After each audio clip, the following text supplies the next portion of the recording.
It's the Unapologetic Gent. We're back reviewing the Premier League fixtures over this past weekend. The Premier League title's heating up. Newcastle takeover has happened. Where to start? Start off with Liverpool, man. I want to give a special shout out to Sadio Mane for reaching Premier League immortality, scoring his 100th Premier League goal. Also want to give a shout out to him becoming the third African player to ever score 100 goals in the Premier League, along with Didier Drogba and his teammate Mohamed Salah. This week for Liverpool, it was just business as usual. I don't even know what to say. Watford were awful. Absolutely terrible. And I remember when in the All or Nothing documentary with Spurs last year, everyone was making a big thing because he was arguing with Mourinho and he didn't get a number. But if anyone saw that game, we can clearly see that Mourinho was right. Danny Rose is no longer a Premier League player. He looks slow. He looks out of shape. He looked disinterested. He's just out there collecting a check. Honestly, I wouldn't play him again after seeing that performance. He was shocking, to say the least. Obviously, he was going up against Salah in the first half, but they played with wingbacks. He was playing as a left center back, and Salah's obviously in rare form. Scored another wonderful goal, and he's starting to look like consistently one of the best players in the world. He's clinical. Again, what it looks like a lot of the times is not for me, but what he does in the box and his finishing, top quality, top draw. I would say for Liverpool, Mane looks like he's getting back to his best. Starting to finish off chances, looking like the old Mane again. It was an easy day for the back four. Firmino scored a hat-trick, but they were tapping, so I wouldn't take much from that. And again, Firmino, for me, he doesn't need to score goals to be influential. I would say he's the opposite of what Cristiano Ronaldo is right now. Whereas Ronaldo gives you goals, he gives you nothing else. Whereas Firmino gives you everything else and might scores the goals. He presses, he links play. He's looking for his teammates, things like that. We'll get into Ronaldo in a second. I wouldn't want to play Liverpool right now. If I'm any other team besides Manchester City, I don't want to see Liverpool. They have a plan. It's not quite rock and roll football anymore. They've kind of slowed it down a little bit, but the way they play, their patterns, you can see what Jurgen Klopp's trying to do. And they close people down quickly. They move the ball, and they have playmakers at fullback. So it's crazy because as I was analyzing teams this year, everyone kind of has a weak spot. Liverpool has an exceptional final third area. They have an exceptional defense. And other than Fabinho, who didn't play, their midfield honestly is just guys. A lot of people would say the midfield is the most important part, but I think in Klopp's system, when you have guys who can do a little bit of everything, not necessarily great at anything apart from Fabinho, as long as they play with intensity and put in a shift, like the back line is exceptional, and they have two players on the wings that just about any team in the world would want, with a Firmino, who's basically a number 10 player, number 9, who can link play, and they have Jota coming off the bench. So that's a scary team, man. For everything that they lack in the midfield in terms of creativity, their fullbacks give them, and then the work rate that they have kind of makes up for their fullbacks getting forward and their defensive frailties that, Trent Alexander-Arnold has. So from that standpoint, they're a complete team by the way they function and by the way that Klopp sets his teams out to play. You could just tell a top quality manager has a plan. Um, so yeah, that's Liverpool. And again, special shout out to Mane. It's going to be interesting what they do during African Cup of Nations because I know Mane and Salah will be gone. I think they'll miss 3 or 4 games. So that'll be interesting. Obviously, Jota and Firmino will play. I wonder who else they'll play up front. Maybe Oxlade-Chamberlain, maybe Minamino. I doubt Origi starts, but we'll see. And then we get to Manchester United. And I don't know what else he needs to do to be fired. I thought Tielemans was excellent. I thought Johnny Evans was excellent for Leicester. I thought Samare was pretty damn good. Iheanacho and Vardy did what they were supposed to do. But at the end of the day, Manchester United, please, someone tell me what they're trying to do. Apart from give the ball to Pogba, make a play. Bruno or Ronaldo score a goal. They have no patterns of play, I'll say it again. I don't know what they're trying to do. I don't think their players know what they're trying to do. And honestly, if they're going to keep playing like that and keep Ole Gunnar Solskjaer as manager, you can't start Ronaldo or Sanchez in that team because they both need to play with teams who monopolize possession. So I don't know, because you're not going to get the best out of Cristiano Ronaldo and this team playing counter-attack football, individual brilliance, which Mason Greenwood, what a strike he had. But, Mason Greenwood's when he plays, he's trying to score goals. So, honestly, I don't even think he's got to the point where either, I don't know if he's being selfish or greedy, or he just doesn't play with his head up. Because every time he gets the ball now, it looks like he's snatching at things, and it looks like he's just trying to score. Because he knows, I think, at the end of the day that he's always going to get subbed off, maybe. I don't know. But Cristiano Ronaldo needs service. He doesn't offer anything but goals. So at this rate, if you're going to play this way, you might as well just bring him on in the 75th or 80th minute if you need a goal. Don't even start him because he's a passenger at this point because he's only now if a quality coach comes in, maybe they can, kind of talk to Ronaldo and say, listen, I need you to play more. I need you to press more. I mean, if you get tired, I'll take you off in the 70th minute. Because right now, he's not giving them anything. And I get it. You want match winners. He's a match winner. He's inevitable if you give him service. But he's getting no service. And then Jadon Sancho, he's an elite athlete, but he's not electric. He doesn't have that Mbappe, Marcus Rashford, Sterling kind of pace to get away from people. So he's an intricate 1-2 touch, link play, IQ type play. But yeah, he'll skip past people, but he just doesn't have that blistering pace to play on the counter like that. Like you see what Rashford did when he came in and scored. So honestly, with the way that they're playing, I would just start Martial, Rashford, and Mason Greenwood. Because they have no plan. The plan is just to sit back, soak up pressure, and then hit you on the counter. I mean,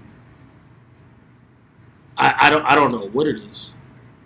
I honestly don't. And I just don't know how he's in a job. Like, I just don't get it. There's not much else to say about Manchester United, honestly. I think most people knew with Ole at the wheel that this was going to be the outcome. That's why no one's seen them as contenders, because their coach is below average. He's not even an average manager. He's below average. I believe if he was coaching Crystal Palace, guaranteed relegation. And again, he plays relegation football with superstars. So I don't know what they're going to do. I think they have to get a quality coaching that can solve, because Ronaldo's there now. So um, I don't know if you cannot play him, or in situations you're going to have to sub him, but I don't think they have the manager brave enough. Like Pochettino subbed off Messi. Tuchel this week subbed off Lukaku. Um, I don't think Ollie has the guts to sub off Ronaldo, barring an injury. Um, from a tactical standpoint, I can't see it happening. Honestly, so because really he should have came off when Lingard and those guys came off. Mason Greenwood looked like he was the only spark um, offensively. So give a lot of credit to Leicester. They thrashed them, but I mean, I'm just tired of talking about Manchester United. I got a couple of buddies that are Manchester United fans, and a lot of them were behind Ole Gunnar Solskjaer. But I think that those tables have turned, and they've seen that, oh, we didn't have a winger, we needed a lead striker, blah, blah, blah. You got those things. You have no patterns of play. And he brought on McTominay when they needed a goal. I don't understand. Donny van der Beek, again, on the bench. McTominay, he's not a creative player. So, we could be we could continue to beat a dead horse, but the reality is that as long as he's coaching, they're not a threat. I'm sure Ronaldo will score 15, 17 Premier League goals. So what? I'm sure, though, because of the talent that they have in the team, they'll finish in the top 4. So what? But yeah. And then Chelsea game I also watched. And to be fair, Brentford deserved to win that game. In the second half, they battered Chelsea, honestly, in the second half. And Lukaku didn't look good. He's starting to look like that Manchester United, the Manchester United Lukaku, where his touch doesn't look great, finishing doesn't look great, doesn't look confident. And then now that they're playing with this front two, I think to try to give Lukaku some semblance of familiarity, because that's what he played with Inter last year with Lautaro Martinez. But obviously Timo Werner's not Lautaro Martinez, one. And they don't have the same type of players. They don't have a Hakimi at right wing back. I think they need to go back to, what they were doing and play 3 up front with a 2-man midfield, and get back to that and try to see if we can get the best out of Lukaku. But again, big coaches make big decisions. Lukaku wasn't getting it done, subbed him off. That's the difference between Ole and big-time coaches. And I do want to give a shout-out to Ruben Loftus-Cheek, because, one, we always knew he had the talent. He couldn't stay fit, couldn't get a good run of games. And now we're seeing it. He's better from a skill standpoint than anybody playing in midfield and for England that's getting caps. He's better than Calvin Phillips. He's better than Declan Rice. He's better than Jordan Henderson. Well, better, from an eye test standpoint, a skill standpoint, what can he do? He's imposing. What is he, 6'3"? He's athletic. He can run. He can pass. He can dribble. I thought he was one of the best players on the pitch. He was definitely the best player for Chelsea. Kept drawing fouls, kept going past people. So from a talent standpoint, if he stays healthy and keeps getting games, you got to take him to the World Cup. You got to. And I believe he'll continue to get games, whether that's playing in the front 3 or playing in midfield.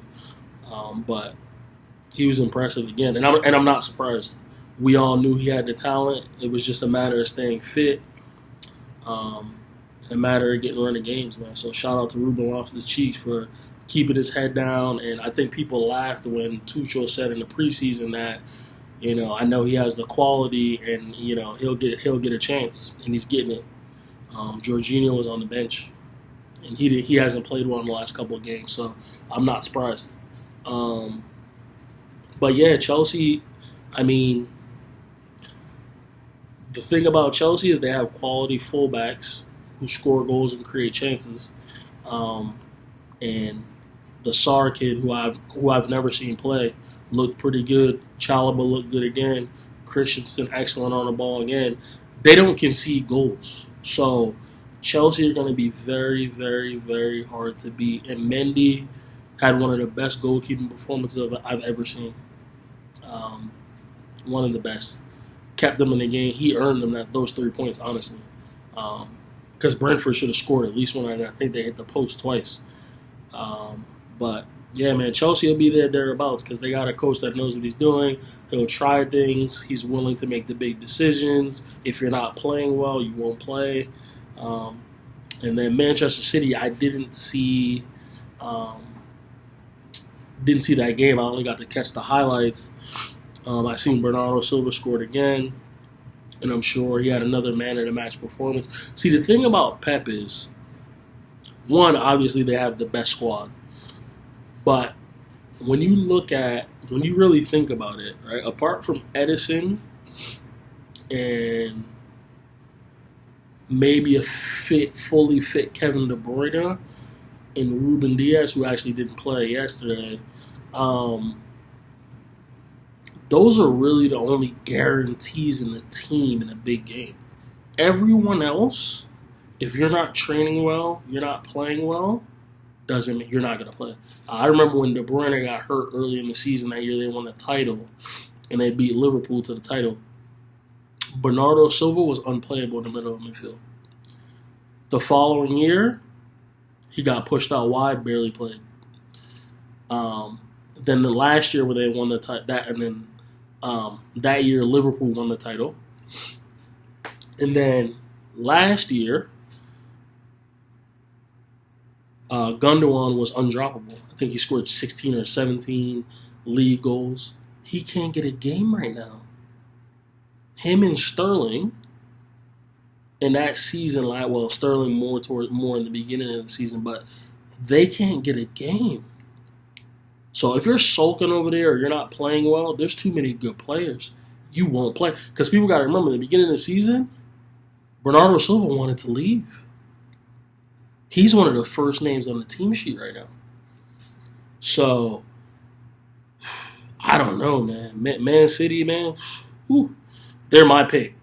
In my mind, I picked them to win it in the beginning of the year, and I'm sticking with that. Just because I think they play the same way against everyone, and against the big teams, unless you get kind of lucky and catch them on the break, they'll just wear you down and beat you. And then they kind of dismantle the easier. They don't have as much as a tough time with the middle of the pack and bottom teams as I feel like everyone else does. So yeah, man.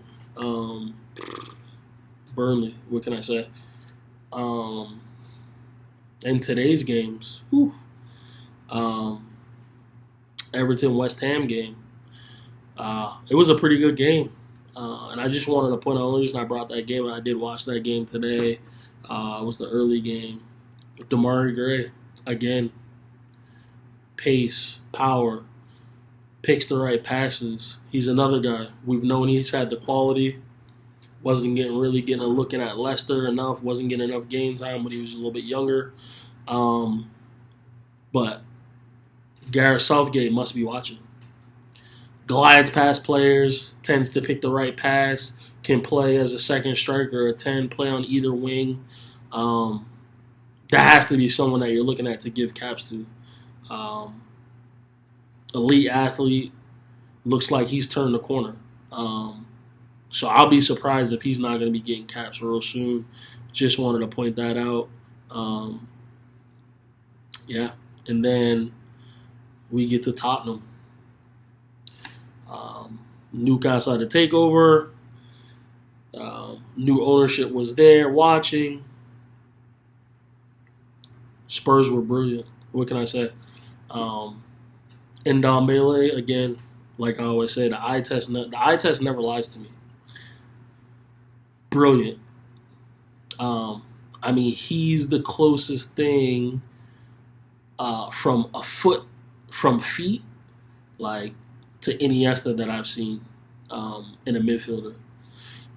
Doesn't really lose the ball much when people come in for tackles.